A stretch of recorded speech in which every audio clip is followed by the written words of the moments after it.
Chester Road. Okay, today we're going to do a little differently. We're going to talk about a trip I took some years back through the Devil's Triangle, or better known as the Bermuda Triangle. And if any of you folks out there had any experience, you pilots, sea people, any experiences going through the Bermuda or the Devil's Triangle, give me a call. And I'd like to discuss it with you. There's a lot of questions, many answered, many unanswered, about the Devil's Triangle. And it's claimed a lot of ships over the years, a lot of airplanes over the years that just disappeared with no trace, no explanation, no debris, no nothing. And my experience with the Devil's Triangle started when I sold a twin-engine 10-place Navajo to an airline, a starting airline down in the little island of Montserrat, which is a British crown colony, has a British governor, but it also the government itself is run by the people on Montserrat. And a little bit about Montserrat. Montserrat was settled about 1623 with over 1,100 Irish families that they fled St. Kitts because of persecution, religious persecution, and they also came from Ireland, settled in there in the early 16th century, and their colony grew over the years. And it was strange when I landed on Montserrat to be introduced to people with names like O'Toole and Monaghan and O'Reilly, and they still had an Irish brogue, something they carried over from their ancestors for years and years back. Montserrat is a beautiful island, not very big. It's 1,350 miles southeast of Miami. And let's go back to my experience taking an airplane there. The government, along with some private people, wanted to start an airline. And without an airplane, they called it Air Montserrat, called me up. I made a deal with them to help them start the airline and also to sell them an airplane I had. Well, unfortunately, that airplane was sold before they decided to buy it, so I found another one way up in Long Island in New York.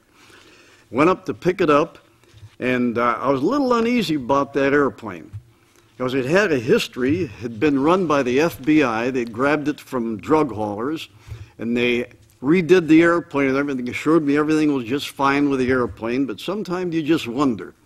So when I left Long Island, MacArthur Airport, what happens? Propeller runs away, the propeller governor failed on me, plus a few other problems. I got back, they fixed that, and I was uneasy.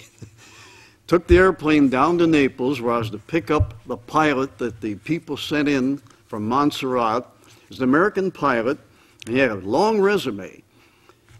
Claimed to have flown in the military, claimed to have flown with Pan Am and all. And we tried to train him in Naples, Florida. One instructor quit, another instructor tried. He says, we can't get the guy out of the bar, let alone get him into an airplane and train him. So what happens? I didn't want to trust this guy flying all the way over 1,350 miles, mostly over, in fact, almost all of it over water, delivering the airplane to Montserrat. They still owed me a little money, so okay, I had to take the airplane. And I was not happy with it. And once again, I had a little uneasiness about this airplane. Later, I'll tell you why. Everything, my uneasiness at that time was borne out.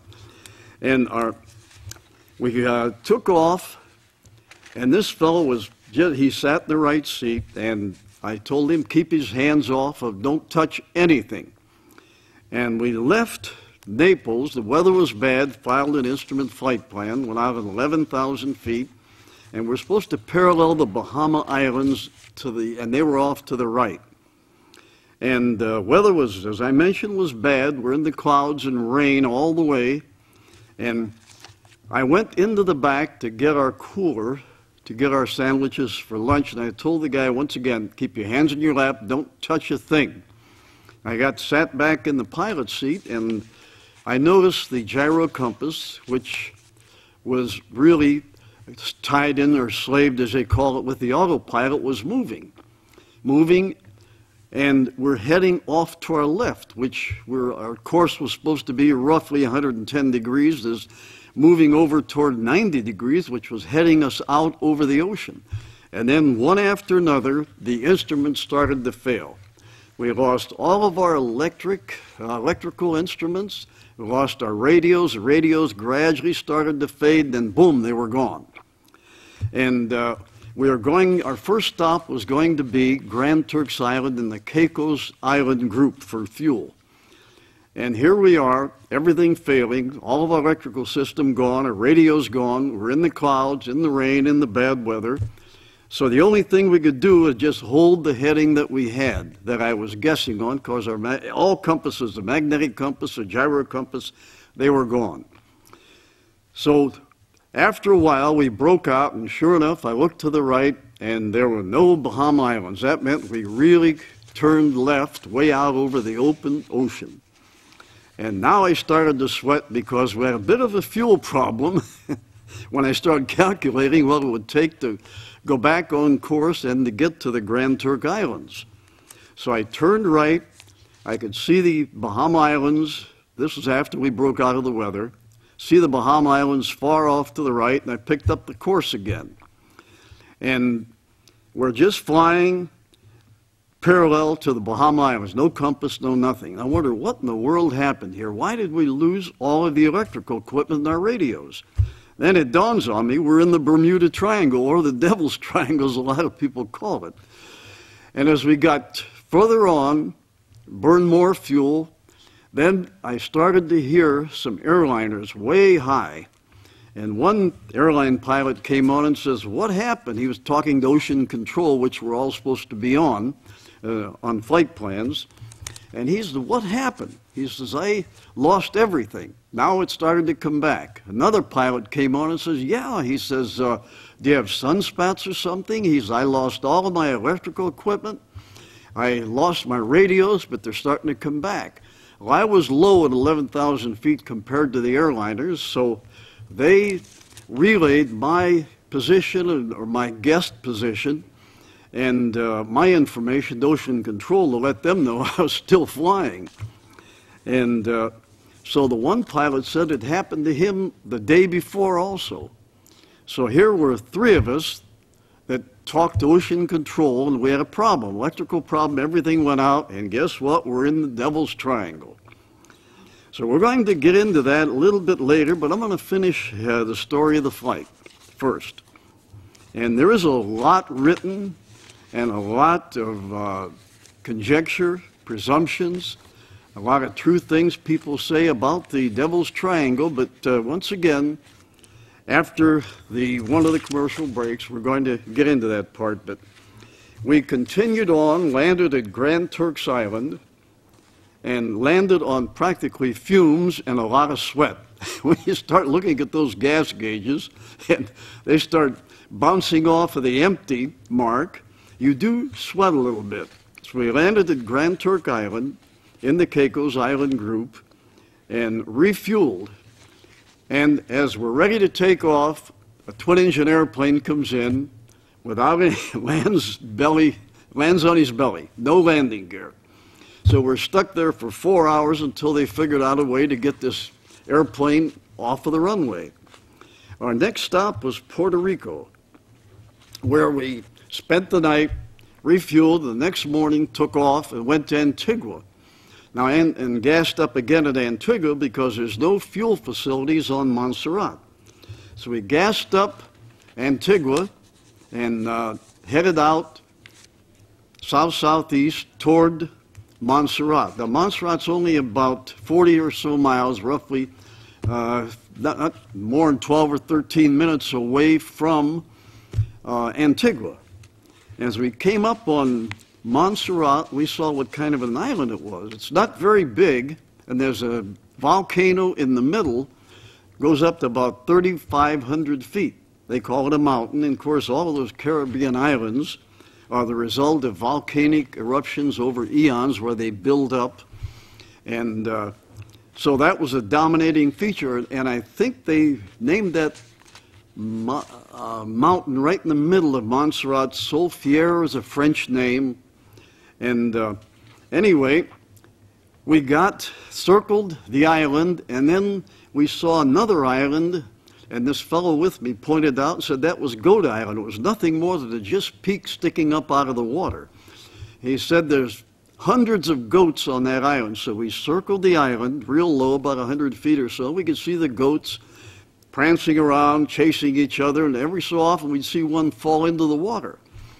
And the American pilot with me said that sharks continually circle, and the name of the island was Rwanda. And they continually circle it, but it's better known as Goat Island to the natives, and the sharks are waiting for their next meal when one of these sure-footed creatures was not too sure-footed and fell into the water.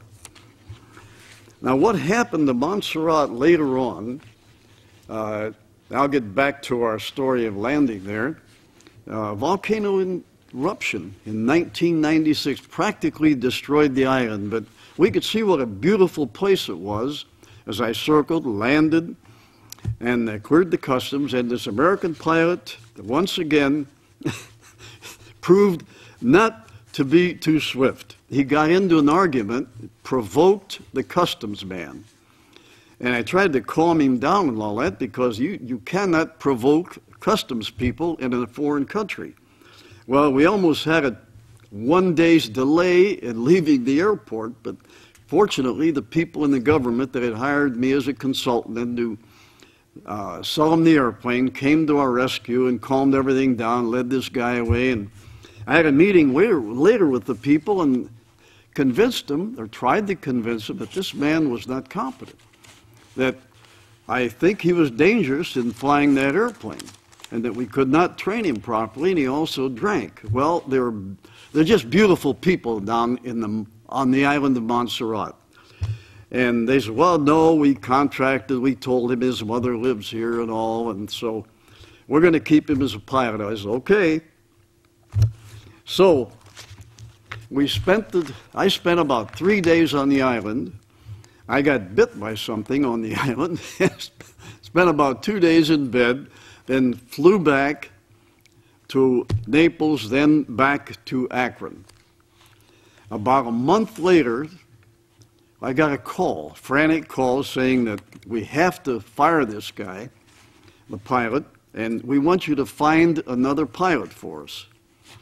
So I did find a fellow down in Naples, a young German boy who was a mechanic and also a pilot. He jumped at the chance to get the job down in Naples to be the chief pilot for this little airline. So we flew down on Eastern Airlines. This is quite a while back. Landed at Antigua and took the boat from Antigua to Montserrat and went up to the airplane. And this man had taken all the seats out. He'd almost stripped the airplane. So we had the police department go to his house and get the equipment back. And we got the seats, but then we had to look the airplane over real close, because this man was flying drugs, from what we understand, was stealing the money, was drinking, and I didn't want to get into it. I told you so mode with these people. They're such nice people.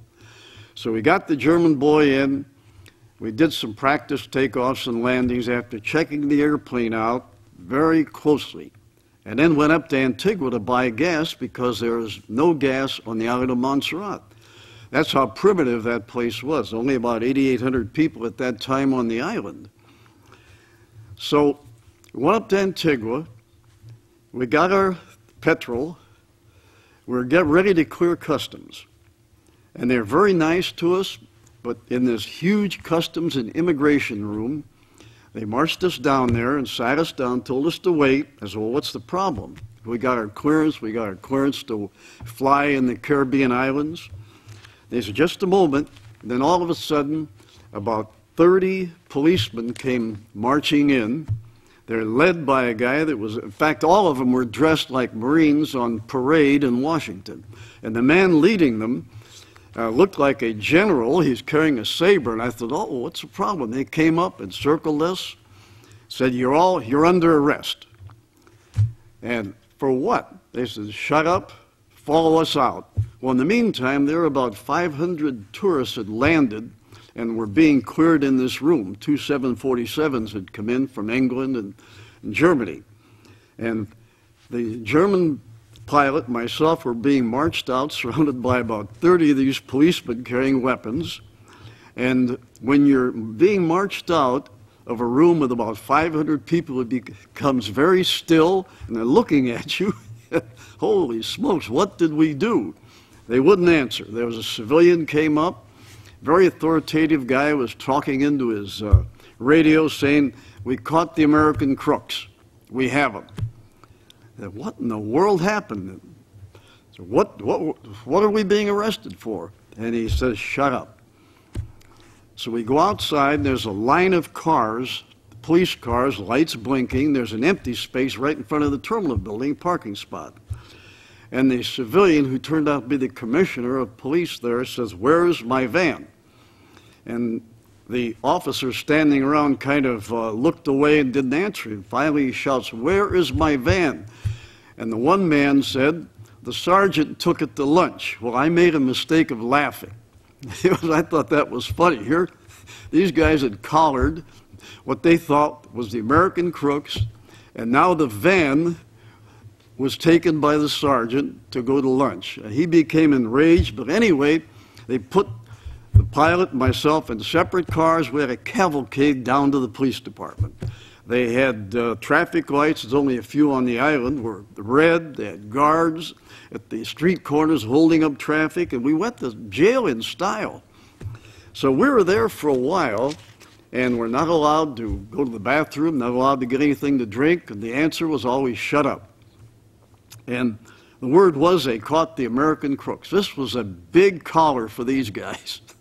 And so every time I think about it, I have to laugh, but at that time it wasn't very funny because these people are very serious.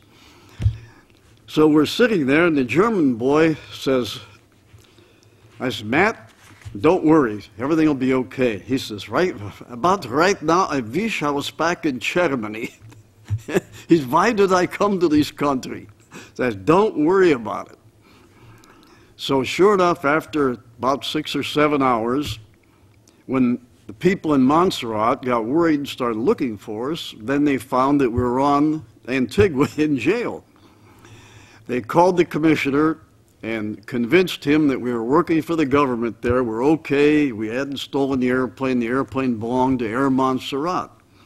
In fact, we'll show you pictures of the aircraft that we used that had the painting of Air Montserrat on it before we even left Florida. So we're sitting there, and I told the commissioner, now, we need a ride back to the airport. And he was grumpy. And he didn't want to answer. He said, all right, all right. We wait another hour, no ride to the airport. I poked my head in his office again, sir, we need a ride back to the airport. And he picked the phone up and slammed it down and said, get out of my office. Your ride's going to be there in a few minutes. So we look outside, and what pulls up but the garbage truck? A garbage truck, a big garbage truck. And there's your ride back to the airport. So when we were considered crooks, we had a cavalcade, a procession into jail. But when we were freed, we weren't crooks anymore. They lost the biggest collar of their lives, probably. Then our ride back to the airport was on top of the garbage truck. So I got the boy checked out, and I departed those shores for back into Ohio. Then about a month later, I get another call that the German boy quit. He didn't want any part of it, and they'd hired another fella, and the other fellow from Puerto Rico, flew with us a couple of times, and he was a guy that knew everything.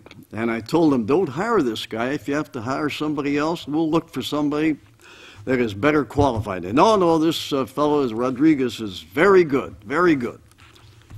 And my uneasiness about the airplane came to fruition. About 2 weeks later, I hear that he went from Montserrat to Antigua and got lost. About 40 miles, he got lost in a rainstorm, flew around for about 6 hours, ran out of fuel, saw the airport, tried to make it in there, and crashed the airplane. Fortunately, he was okay, but the airplane was destroyed. So there's an airplane that had mechanical problems on after I left MacArthur Airport. We had a problem going through the Devil's Triangle, and then the airplane finally went in, was destroyed on the approach into Antigua, where the fellow got lost. But getting back to Montserrat, Montserrat's a beautiful island. And one part of it doesn't get too much rain because of the mountains, and the other part is just lush and green.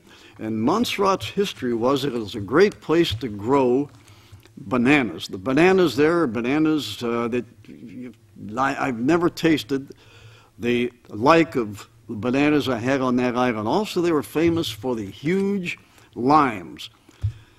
And another thing, they grew a particular brand of cotton on that island, and they exported it. They're very prosperous. But what happened, since it's a British crown colony and the Brits hung on to it, they also had a dole for people who didn't work. Well, the people were making so much money that the British decided to cut the dole. So what they did, they stopped growing cotton, they stopped growing bananas, they stopped growing limes.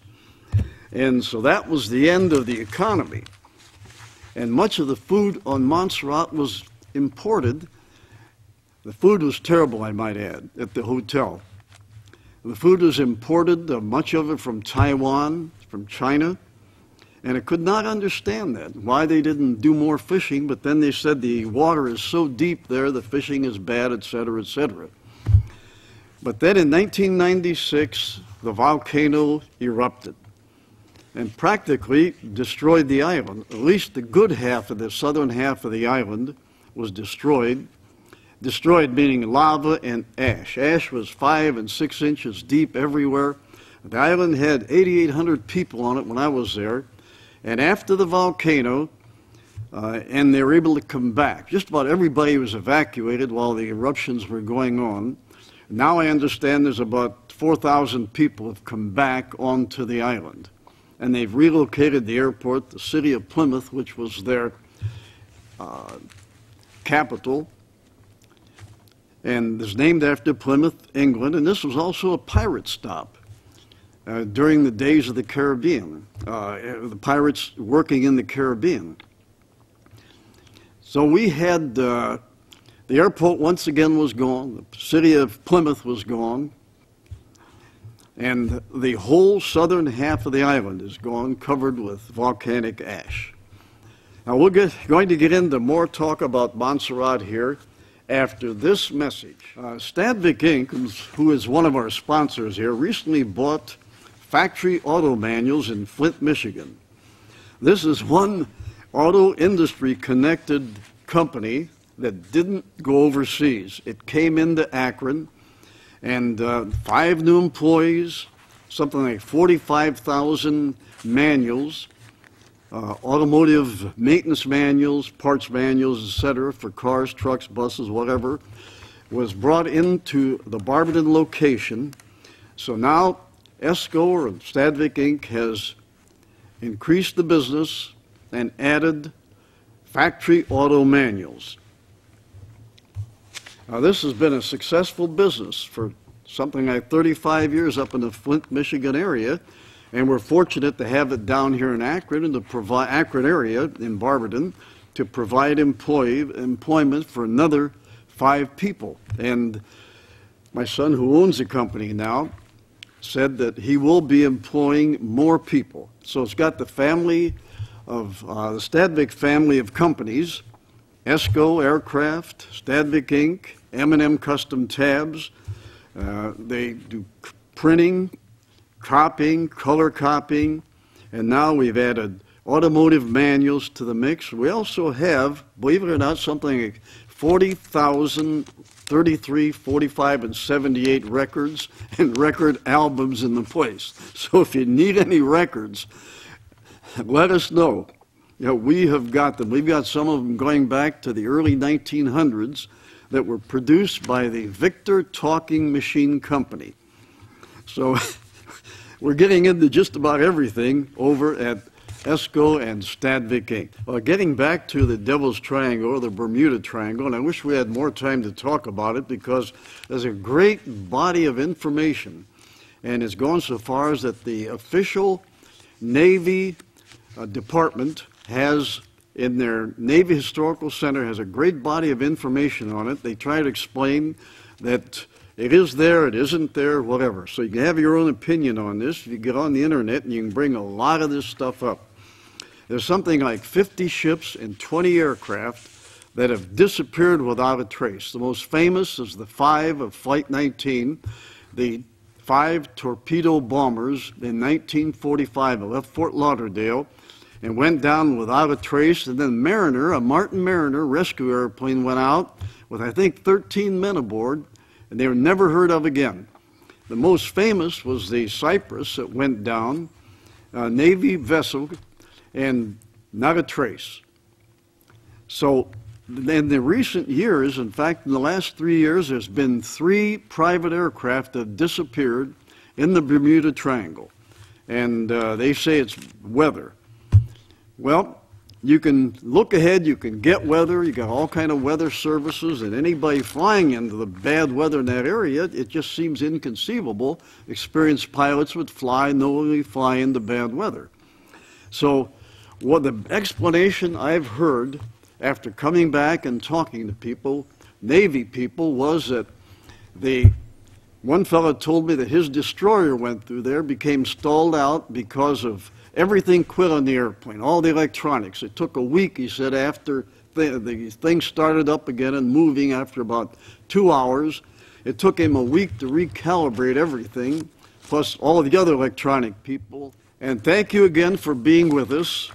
And once again, stay out of the Bermuda Triangle or the Devil's Triangle.